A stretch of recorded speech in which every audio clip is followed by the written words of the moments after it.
Dans mon pays, les infirmiers diplômés d'État sont une perle rare. On les trouvait seulement à la capitale. Et je ne pouvais pas rester indifférent sans apporter mon expertise et mettre mes compétences au service de la population du Grand Centre. Donc là, à l'époque, c'était quand j'avais fini de travailler à Berberati, je suis allé travailler à Bambari, où vraiment il y avait vraiment un foyer de tension.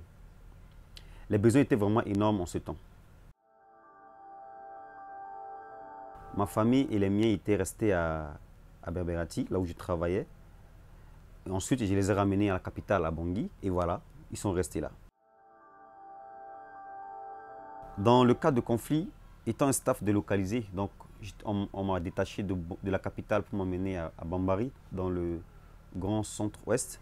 Je me rendais, au moins disons, l'équipe se rendait au travail avec un véhicule MSF, tout en se rassurant que le couloir humanitaire est dégagé.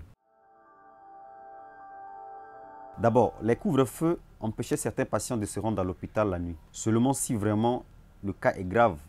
Dans le contexte à Bambari, les staffs de garde étaient obligés de travailler de 15 h à 18 h. Durant ce temps, tout était géré à distance. Les superviseurs que nous sommes ne pouvaient pas évaluer le travail de leurs supervisés la nuit.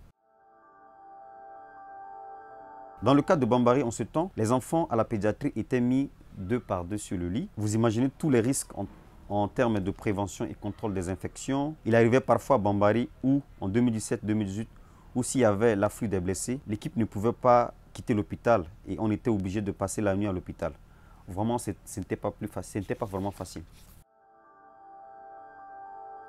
Je prends par exemple cette image d'une fille de 7 ans victime des attaques sur une église catholique à Seko. Seko, c'était 60 km de Bambari, où des personnes se sont vues arrosées par des kalachnikovs avec leurs prêtres. Cette fille avait reçu une balle qui lui a broyé la mâchoire gauche. La zone est restée 48 heures sans une intervention d'une ONG humanitaire. La plaie s'est surinfectée et elle ne pouvait pas manger. Faire ce genre de pansement relevait d'un plateau technique plus adapté, mais nous étions contraints de faire le pansement avec les moyens qu'on disposait. Le contexte à l'époque était tellement difficile que trouver des médecins nationaux était un sérieux problème. L'infirmier superviseur devait être une personne avec des compétences multiples. L'unique médecin expatrié ne pouvait pas tenir le coup. Avoir des infirmiers diplômés d'État, c'était une perle rare. Moi, comme superviseur de la pédiatrie, j'avais comme coéquipier du personnel ayant reçu une formation de sécurisme de base. Pour certains, 6 mois, pour d'autres, 9 mois. Ce staff assurait la garde dans les services sensibles comme les soins intensifs. Il fallait renforcer leurs compétences à travers des formations hebdomadaires. Mais pour suivre cette formation au chevet des patients, c'était ça qui était vraiment très important. Donc les accompagner au chevet des patients, leur montrer des petites techniques pour qu'ils puissent développer leurs compétences. Mais ce n'était pas facile. Après les instructions sécuritaires données par le FILCO, notre véhicule quitte la base pour l'hôpital. À l'hôpital, tout est à refaire. Il fallait rappeler aux déplacés qui ont envahi la salle d'hospitalisation de sortir de leur literie et autres. Il fallait revoir très rapidement avec le médecin expatrié les patients qui ont posé un problème la nuit.